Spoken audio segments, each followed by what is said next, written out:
네, 여러분 안녕하십니까? 반갑습니다. 오늘은 날씨가 포근합니다.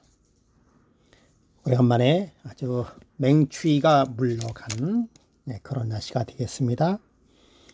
오늘은 다니엘 7장 첫 시간이 되겠습니다. 다니엘서 1장부터 6장까지는 역사적인 부분이고 이제 7장부터 12장까지는 예언적인 부분이 되겠습니다. 그러므로 역사적인 사실을 기초해서 예언적인 부분을 더욱 확실히 공부할 수 있도록 되어 있습니다.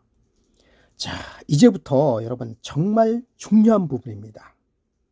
7장부터 8장, 9장, 10장, 11장, 12장까지 여러분 자세하게 그리고 열심히 연구해야만 이것을 연구하지 않으면, 특별히 7장을 연구하지 않으면 재림 기별에 대하여 확실히 알 수 없습니다. 그리고 다니엘서 7장을 연구하는 이유는 현 시대에 우리가 어떻게 대처하면서 살아갈 수 있는가에 관한 답이 다니엘서 7장에 나와 있기 때문입니다. 그러므로 여러분 다니엘 7장을 열심히 정말 연구해 주시기 바랍니다. 오늘은 그냥 여러분께서 이렇게 음성만 들으시기 바랍니다. 음성만 들으시고 여러분 이것을 들으시면서 옆에는 다니엘서 7장을 펴시고 들으시기 바라겠습니다. 자, 다니엘서 1장부터 6장까지는 역사적인 부분이라 그랬잖아요. 그죠? 그래서 이제 그런데 이 다니엘서 1장부터 12장까지는 1장, 2장, 3장, 4장 이렇게 장수로 되어 있다라고 해서 그것이 반드시 역사적인 부분으로 이렇게 체계적으로 되어 있는 것은 아니다라는 사실을 여러분 기억하시기 바랍니다. 그래서 그런 사실을 조금 확인하는 시간을 우선 갖도록 하겠습니다. 자, 다니엘서 1장은 여러분 몇 년대에 일어난 사건이죠? 여러분 기억하십니까? 다니엘서 공부하면서 골치 아프게 연대까지 기억해야 되느냐라고 생각하시는 분도 계십니다. 그 말씀도 틀린 말은 아니에요. 그렇게 연대까지 다 공부해가지고 머리 아프게 외우고 그럴 필요까지는 없을 수 있습니다만, 그러나 다니엘서를 가르치고 또 다니엘서에 대하여 정말 더 확실히 알고자 하면 연대를 좀 알아야 돼요. 그러므로 여러분 굳이 연대를 외우지 아니하실 분은 외우지 않아도 됩니다만, 그러나 대표적인 연대만큼은 그저 외워주는 것도 여러분께 손해는 아니다라고 생각이 듭니다. 여러분 다니엘서 1장은 몇 년도에 시작했죠? 그렇습니다. 느부갓네살 즉위년, 즉 605년부터 시작이 됐죠. BC. 그래서 605년부터 604년까지에 있었던 사건들을 이야기하는 것이 그래서 다니엘서 1장이죠.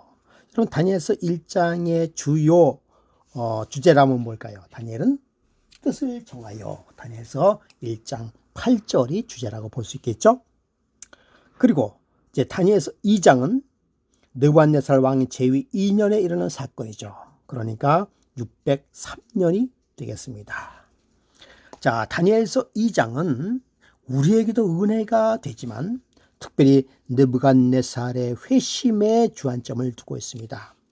하나님께서는 느부갓네살을 통하여서 다니엘과 협력하고 또 다니엘을 소개하며 역사의 사건을 펼쳐지는 그 일을 우선 누구에게 맡겼다는 것입니까? 그렇습니다. 느부갓네살 왕에게 맡김으로 말미암아 포로로 잡혀간 이스라엘 백성, 즉 다니엘의 입장을 대변해 주면서 다니엘을 자연스럽게 역사에 등장시키는 하나님의 섭리가 포함되어 있으면서, 그리고 하나님께서 느부갓네살 왕, 그때 당시에 가장 큰 제국, 가장 막강한 세력을 가지고 있었던 바벨론의 왕이 하나님을 섬기고 하나님을 알 수 있는 기회로 삼으셨다라고 하는 것이죠.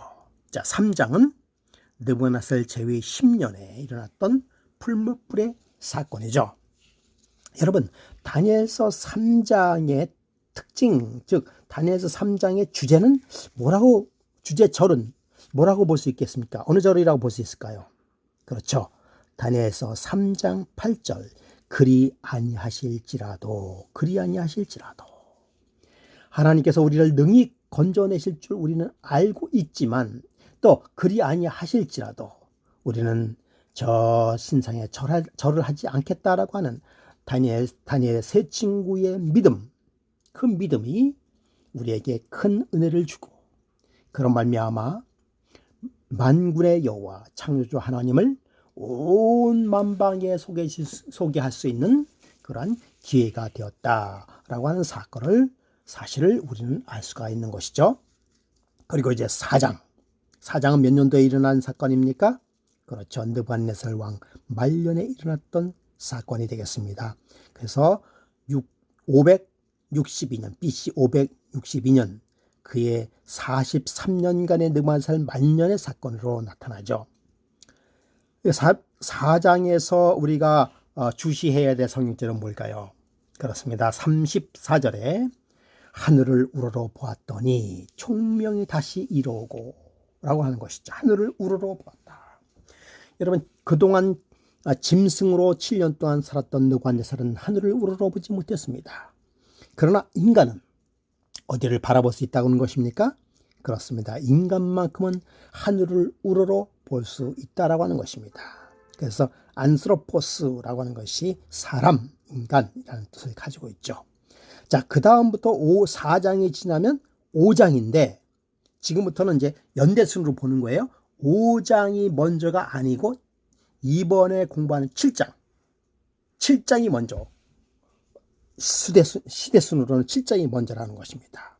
여러분, 7장은 나보니더스의 섭정왕인 벨사살이 원년에 대략 쓰여졌던 책이 되겠죠. 그래서 대략 기원전 553년과 552년경에 다니엘이 계시를 봤던 것이죠. 예, 그러니까 여러분, 그렇다면 벨사살 사건, 즉 다니엘이 사자굴의 사건은 언제인가 하면은 시대순으로 여러분 이제 4장과 그러죠. 4장 그 다음에 5장이 아니라 7장이에요. 7장. 그 7장 다음에 순서가 뭘까요? 8장입니다. 벨사살 왕의 제3년에 계시를 봤어요. 그것이 551년과 555년에 계시를 본 것이죠. 그 다음에 5장이 되겠습니다. 그 다음에 5장이 됐어요. 여러분, 우리는 지난번에 5장의 벨사살 사건을 여러분 잘 공부했죠? 예. 그래서 539년에 어떻게 됩니까? 그렇죠. 바벨론이 멸망하죠. 예. 그 5장의 핵심이 뭡니까? 이 모든 것을 알고도 마음을 내주지 않은 벨사살 왕은 그런 사실들을 누구보다도 잘 알았어요. 누구를 통해서요? 그의 할아버지인 느부갓네살과 그의 아버지인 나보니더스를 통하여서 하나님께서 그 백성, 그 바벨론을 어떻게 이끌고 하나님의 섭리가 어떠했다는 사실을 누구라도 잘 알고 있었던 벨사살 왕이었습니다. 그러나 그는 끝까지 마음을 열지 아니하고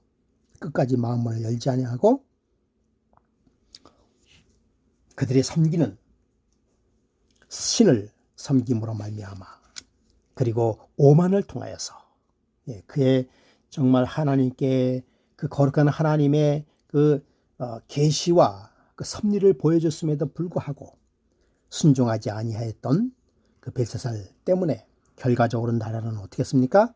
멸망되고 말았지요. 예. 그 다음에 6장입니다. 자, 여러분 헷갈리지 마세요. 순서적으로 다시 말씀드립니다. 4장, 7장, 8장, 5장 그리고 6장의 순서로 되어 있습니다. 6장은 우리가 지난번에 배웠던 것처럼 바벨론이 멸망 후 539년에 사자굴의 사건이죠. 예. 그래서 어인이 찍힌 것을 알고도 하루에 3번씩 감사하며 기도를 드렸던 다니엘의 신앙. 그러니까 여러분, 이 지난번에도 말씀을 드렸습니다마는 다니엘이 기도할 수밖에 없었던 사실은 앞장에 있었던 7장 8장의 사건이 이미 누구를 통해서 이루어졌어요? 그렇습니다. 다니엘을 통해서 이루어졌어요.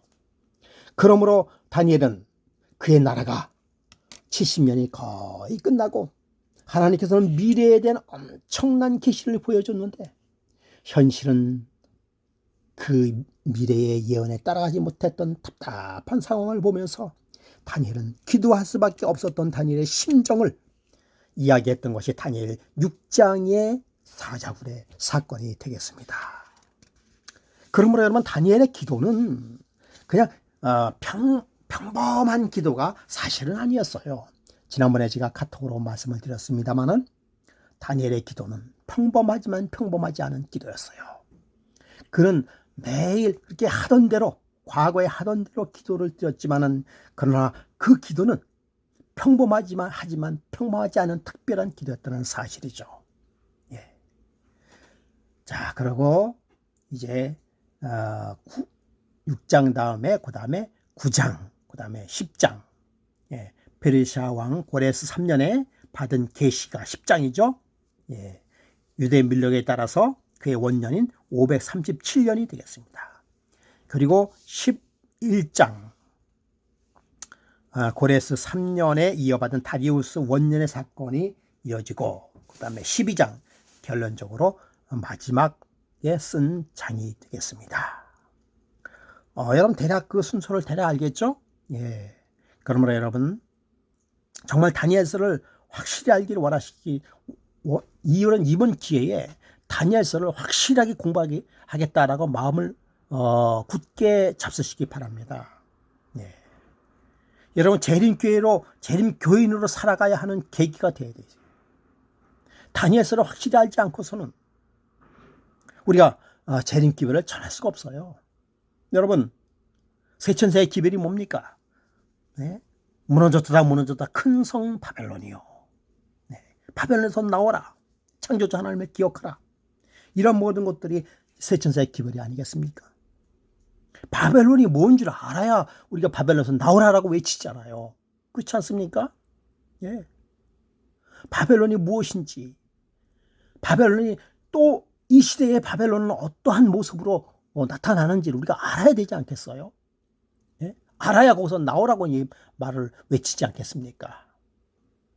여러분, 바벨론, 다니엘서, 여러분 이 기회에 확실히 연구하시기 바랍니다.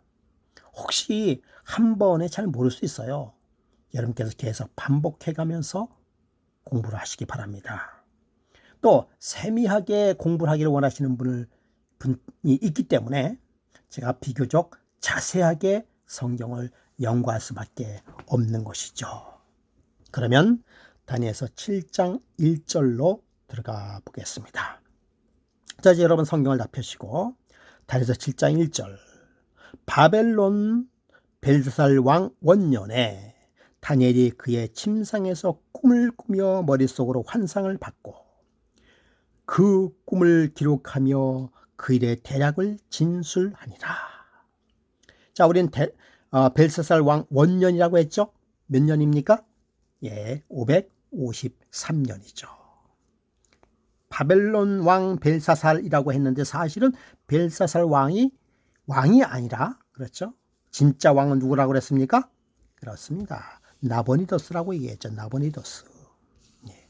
이 나보니더스 왕은 553년에 즉위하여서 3년 동안 나라를 다스리는 둥 마는 둥 하다가 그냥 벨사살에게 나라를 넘기고, 예. 본인은 유유자적하는 그런 삶을 살게 되었어요. 그래서 벨사살 원년은 연대기적으로 4장과 5장 사이에 있었던 사건이 되겠습니다. 예. 그래서 여러분 603년에 금심상을 만들었죠. 예, 50년 후에 이제 이런 사건이 일어났다는 것이죠. 그래서 역사적으로 종교적으로 바벨론이 멸망하기 14년 전에 주어진 사건이 되겠어요. 이런 7장의 내용들은 미래를 위한, 즉 오늘날을 위한 계시입니다. 아까도 말씀을 드렸습니다만 7장의 내용의 핵심이 그러면 무엇입니까? 무엇이 7장 내용의 핵심일까요? 여러분, 그것은 선악간의 대쟁투에서 누가 악인가를 아는 것이에요. 즉 하나님을 공격하는 백성이 누구냐라고 하는 것입니다. 여러분, 하나님의 백성을 공격하는 공격하는 대상이 누굽니까? 그것은 바로 작은 뿌리죠. 작은 뿌리입니다. 그를 심판한다는 것이 핵심 기별입니다. 선악을 구별할 수 있는 것이죠. 그래야만 계시록까지 여러분 끝까지 공부할 수 있는 것이에요. 매우 중요한 것입니다.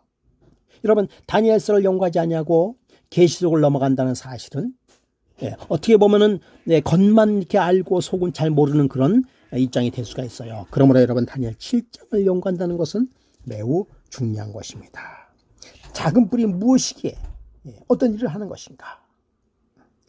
이제 작은 뿔을 나타내기 위하여 이제 우리가 공부하게 있는 것은 뭐 사자, 곰, 표범 등이 나타나는데 이러한 것들은 엑스트라예요. 즉 작은 뿔이 나타내기 위한 발판을 마련하는 엑스트라에 지나지 않는 것이죠. 그래서 다니엘서 7장은 바벨론을 폭로하는 것입니다.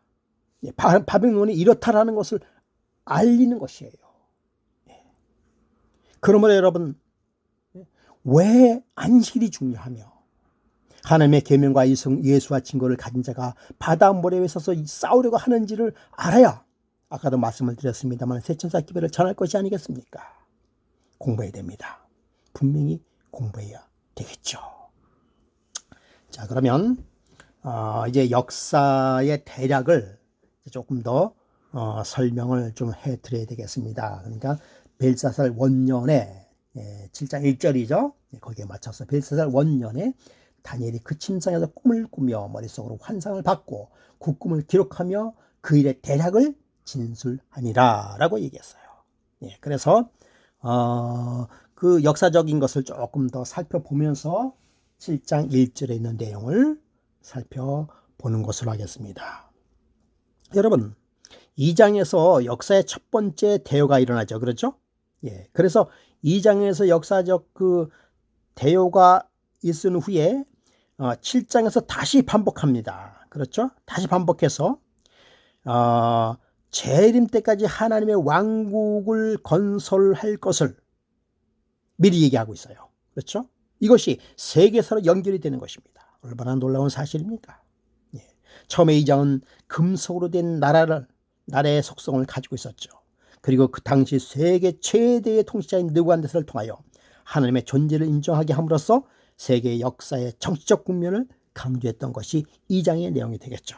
이제 다니엘서 7장은 하나님의 사람 다니엘을 통하여서 하나님의 백성들이 짐승으로 표상된 선악간의 대쟁투에 관여하여서 구속의 경륜을 좌절시키려고 하는 상황과 하나님의 백성들이 겪어야 할 경험과 사명을 나타내는 것이 그 목적이 되었습니다.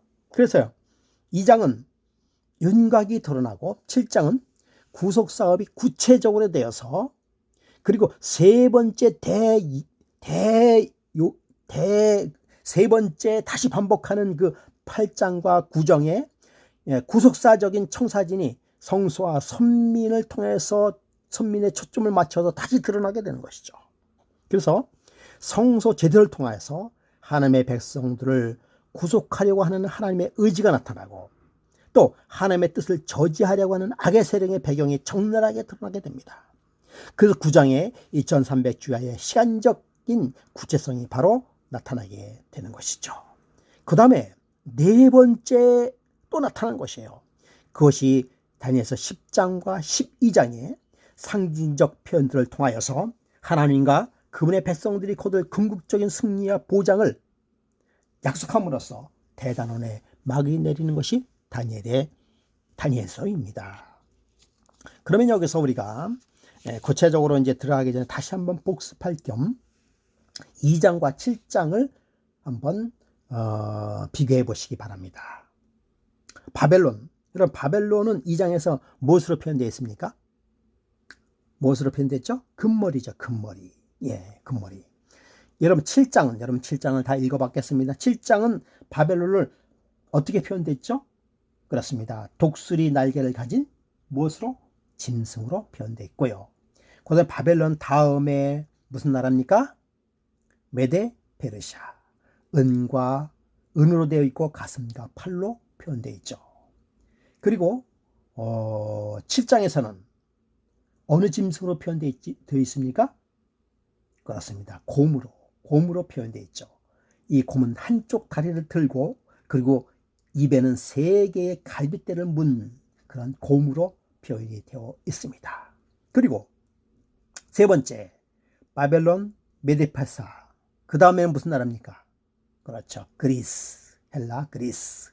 그리스는 다니엘서 2장에 무슨 금속으로요? 노스로 표현되어 있죠. 그래서 배와 넓적다리. 그리고 다니엘서 7장은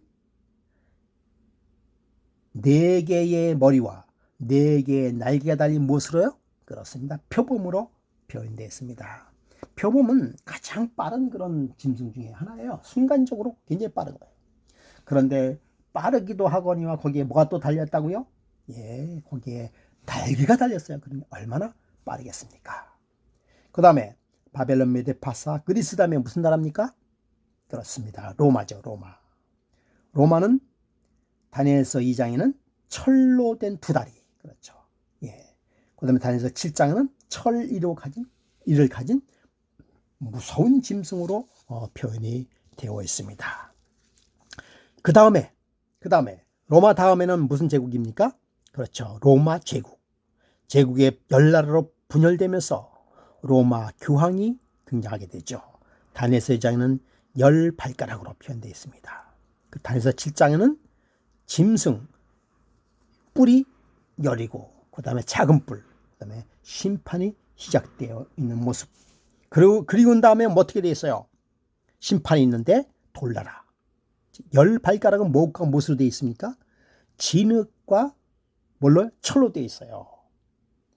여러분, 제가 그 동영상을 어떤 분의 설교를 듣다 보니까 그 무슨 목사님의 다니엘서를 들어보니까 마지막 나라가 흙으로 되어 있다라고 아주 결론을 내는데 흙으로 되어 있지 않습니다. 성경은 분명히 철과 흙으로 되어 있습니다. 예, 흙으로 되어 있지 않아요. 흙으로 끝나지 않습니다. 철과 흙이에요. 끝까지 철과 흙입니다. 예, 흙으로 통일되지 않아요. 그분은 너무 비약적인 그런 말씀을 하시더라고요. 예. 그래가지고 흙이 규소라 그랬나요?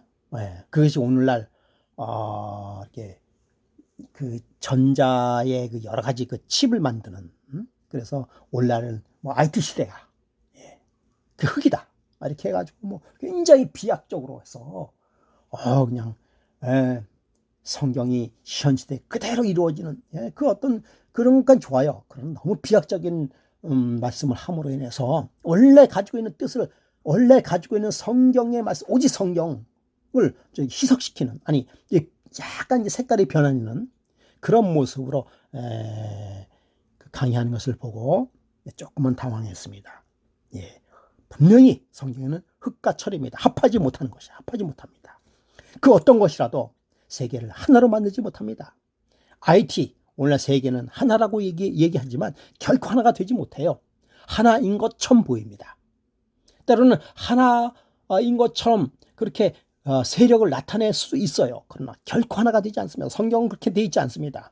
오직 하나가 되는 것은 무슨 나라요? 돌나라. 하나님 나라밖에 없습니다. 그 하나님 나라 외에는 그 어떤 것도 하나로 만들지 못합니다. 예. 여러분 돈으로 세계를 하나로 만들 수 있을 것 같죠? 달러로 세계를 하나로 만들 것 같죠? 그렇지 못합니다. 성경은 그렇게 나와 있지 않습니다. 공산주의로 세계를 하나로 만든다고요? 천만의 말씀입니다. 그렇게 하지 못합니다. 자유주의로 세계를 하나로 만든다고요? 천만의 말씀입니다. 그렇게 하지 못합니다. 세계를 신세계 질서, 신세계, 어떠한 그 거대한 세력에 의해서 세계 하나가 지배가 된다고요? 지배되는 것처럼 보일 수는 있습니다만 결코 지배되지 않습니다. 성경은 그렇게 되어 있지 않습니다. 성경은 오직 성경, 오직 하나님의 나라만이 이 지구를, 이 세상을 하나로 통일, 하나로 만든다는 사실입니다. 그것이 성경입니다. 그래서요, 벨사살은 이제 그의 아버지 나보니더스와 공동 치리를 하게 되죠. 그죠? 예. 그래서 그때가 553년으로 추정이 되고요. 다니엘서 7장에 계시는 바벨론이 멸망되기 14년 전으로 느부갓네살은 9년 전인 562년에 이미 사망하고 7장은 아까도 말씀드린 대로 4장과 5장 사이에 일어난 사건으로 되어 있다라고 말씀을 드렸습니다. 자, 이제 성경 다니엘서 7장 2절과 3절에 있는 말씀을 보겠습니다. 여러분 다 피셨죠? 오늘 뭐 첫째 짐승까지만 하고 그다음에 나머지는 이제 다음에 해야 되겠습니다. 자, 2절 다니엘이 진술하여 이르되 내가 밤에 환상을 보았는데 하늘에 네 바람이 큰 바다로 몰려 불러니 3절 큰 짐승 넷이 바다에 나왔는데 그 모양이 각각 다르더라. 4절에 첫째는 사자와 같은데 독수리 날개가 있더니 내가 보는 중에 그 날개가 뽑혔고 또 땅에서 들려서 사람처럼 두 발을 서게 함을 받았으며 또 사람의 마음을 받았더라. 자, 이제 그 4절에 7장 4절에 있는 말씀을 중점적으로 살펴보도록 하겠습니다. 7장을 이제 대략 한번 또 살펴보도록 하겠습니다. 성경을 한번 보고요. 7장 2절에는 네 바람과 큰 바다로 네 바람이 큰 바다로 계속해서 불어오는 사실을 이야기하고 있고요. 3절은 그 결과로 바다에서 계속해서 네 짐승이 올라오는데 4절은 첫째 짐승은 독수리 날개를 단 사자고요. 5절에 두 번째로 올라온 짐승은 곰과 같은데 새 갈비뼈가 있고요. 그리고 6장은 네 번째 짐승인데 네 날개와 네 머리를 가지고 있고요. 7절은 6절은 세 번째 짐승이요. 7절은 네 번째 짐승인데 열불과 철이가 있고요. 철이가 있고요. 그 다음에 심판의 광경이 9절부터 10절에 있고요. 짐승의 운명은 12절에 나타나 있고요. 그리고 인자에게 왕국이 주어지는 것이 7장 14절부터 7장 13절부터 14절에 나와 있는 것이죠. 예. 자, 그러면 여러분 7장 2절에 다니엘이 진술하여 이르되 내가 밤에 환상을 보았는데 하늘에 네 바람이 큰 바다로 몰려 불더니 여러분 네 바람이라고 했어요. 네 바람. 이 네 바람이라고 얘기하는 것은 뭘 얘기하는 것이에요? 사방에서 불어오는 바람을 뜻하는 것이죠. 사방에서 불어오는 바람. 그럼 여러분 바람은 무슨 뜻을 가지고 있을까요? 바람은 무슨 뜻을 가지고 있을까요? 예, 바람은 출애굽기 10장 13절에 르아흐, 숨 혹은 마음 이런 뜻을 가지고 있어요. 예. 그리고 에레미야 4장 11절부터 13절, 스가랴서 7장 14절에 보면은 전쟁을 상징하기도 합니다. 재난과 전쟁을 상징하고 있어요. 예. 그래서 이 바람이라고 하는 것은 특별히 다니엘서 7장 2절의 바람은 어떠한 사건을 일으키는 기운이나 작용을 뜻한 것이에요. 예. 그래서 인간의 야망이나 이해관계가 뒤엉켜 있는 정치적 기류를 바람으로 이야기하고 있습니다. 그 다음에 바다라 했죠. 큰 바다 바람이 불더니라고 얘기하고 있어요. 여러분 여기서 바다는 사실은 지중해를 이야기하는 수도 있습니다. 그 지중해는 느부갓네살이 서방 정복을 꿈꾸었던 것이었어요. 로마가 이태리 반도를 중심으로 바다를 종횡무진하며 대제국을 건설하던 것이 바로 이 바다인 것이죠. 그래서 세상에서 중요한 일들이 이 바다를 통해서 일어나고 있습니다. 그런데 성경에서 바다는 사람들의 삶과 그 이상의 어떤 의미를 지니고 있어요. 그래서 이사야 17장 12절부터 13절에 이렇게 표현되어 있습니다. 슬프다 많은 족속이 소동하였음에 바다 파도가 치는 소리같이 그들이 소동하고 열방이 충돌하되 큰 물이 몰려옴 같이 그들도 충돌하였도다. 그래서 마치 바다라고 하는 것은 소용돌이 치는 어떤 민족, 그렇죠, 어떤 민족의 그 움직임 뭐 이런 것을 이야기하고 있어요. 그래서 13절에 보면 열방이 충돌하여 많은 물이 몰려온 것 같이 막 세력이 몰려가고 그 다음에 몰려가는 거 인간 사이의 어떤 그런 뒤엉키는 인간적인 관계를 이야기하고 있습니다. 그리고 에레미야 47장 2절에도 여호와께서 이와 같이 말하되 보라 물이 북쪽에서 일어나니 물결치는 시내를 이루어 그 땅과 그 중에 있는 모든 것과 그 성과 거기에 사는 자들을 휩쓸리게 하니 사람들이 부르짖음에 그 땅 모든 주민이 울부짖더라. 그래서 마치 폭풍 치는 그런 바다가 성읍과 거기 거하는 자들을 휩쓸리는 그러한 모습으로 나타낸 거죠. 그래서 이 바다는 물이나 열국, 백성을 의미하게 되죠. 그 다음에 계시록 17장 1절과 15절에 보면은 또 7 대접을 가진 7 천사 중 하나가 와서 내게 말하여 이르되 이리로 오라 많은 물 가운데 앉은 큰 음녀가 받을 심판을 내게 보이리라. 또 천사가 내게 말하되 내가 본 바 음녀가 앉아있는 물은 백성과 무리와 열국과 방언들이라. 그래서 성경에 분명히 이렇게 이야기하고 있어요. 바다는 백성과 무리와 열국과 방언들이다 라고 이야기하고 있는 것이죠. 그런데 성경에서는요 많은 부분에 이 짐승을 나라로 표현하기도 합니다. 그래서 다니엘서 7장 16절에서 17절에 보면은 큰 짐승 넷이 바다에서 나왔는데 라고 얘기했어요.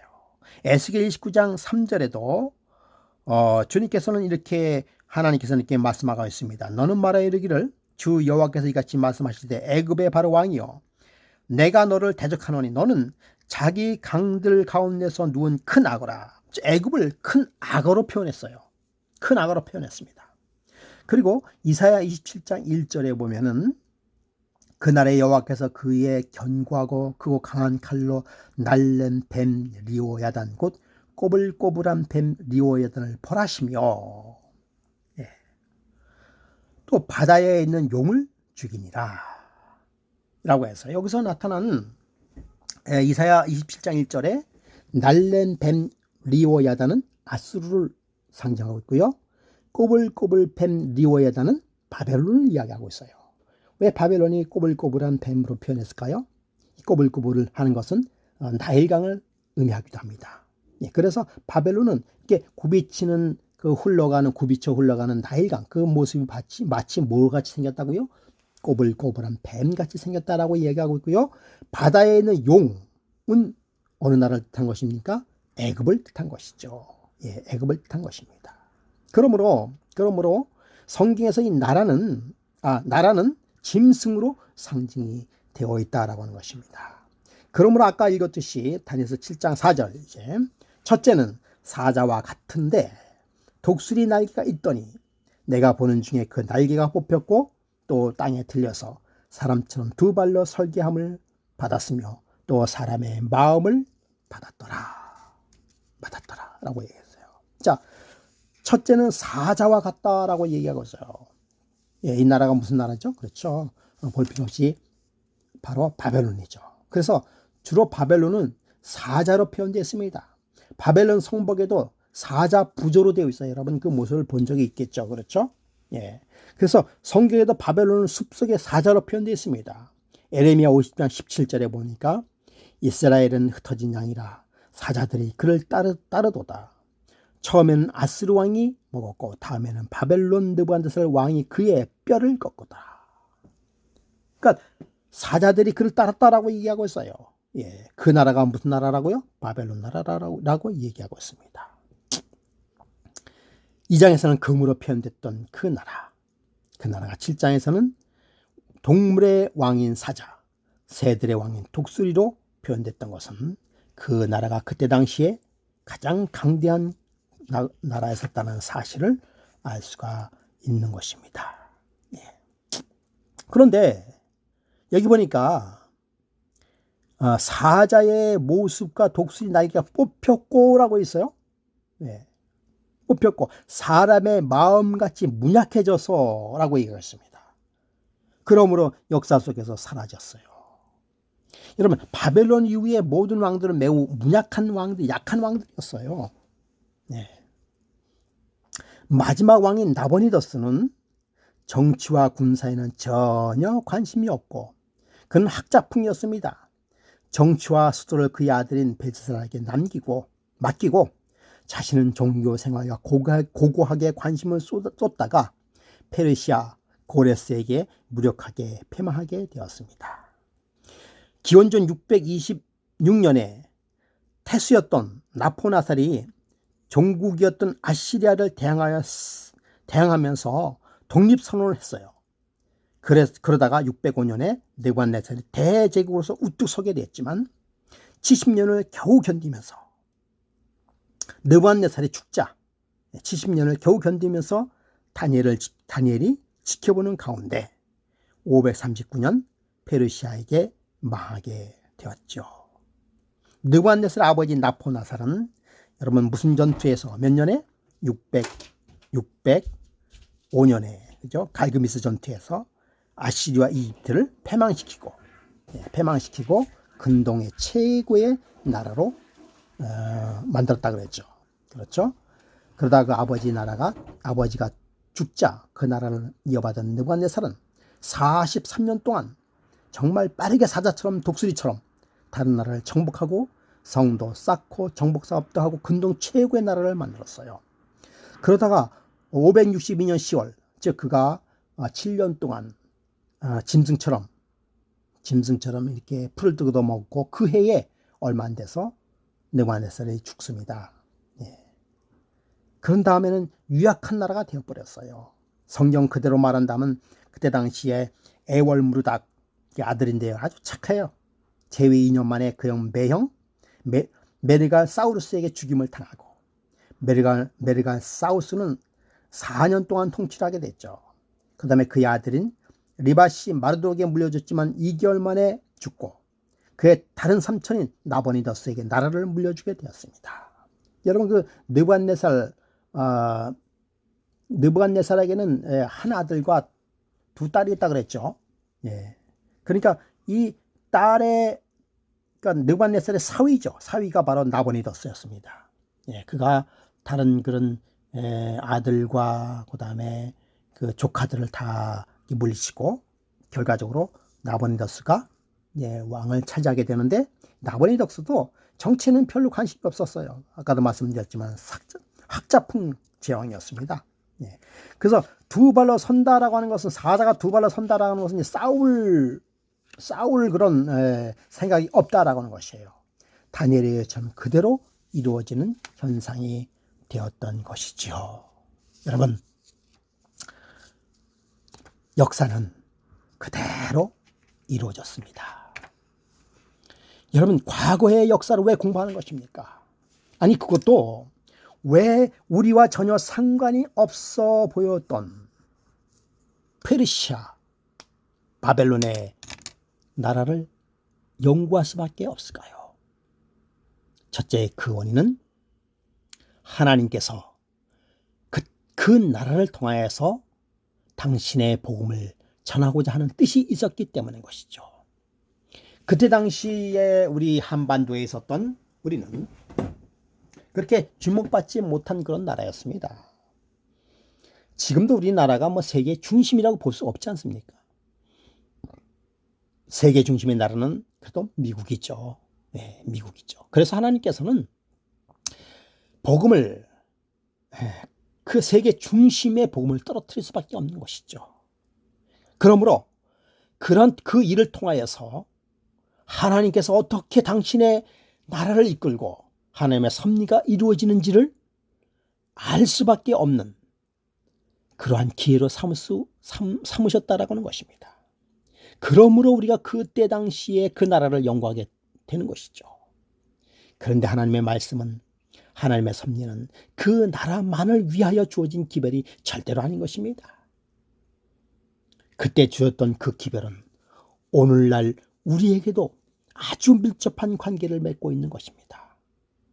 그때 주셨던 하나님의 그 놀라운 섭리가 오늘날 우리에게 새로운 희망을 주고 우리에게 구원의 능력을 주는 기별임을 우리는 성경을 통해서 너무나도 잘 알고 있지 않습니까? 아까도 말씀을 드렸습니다마는 요즘의 세계의 현상 어떻게 돌아가고 있습니까? 어떻게 돌아가고 있습니까? 성경을 모르는 사람들은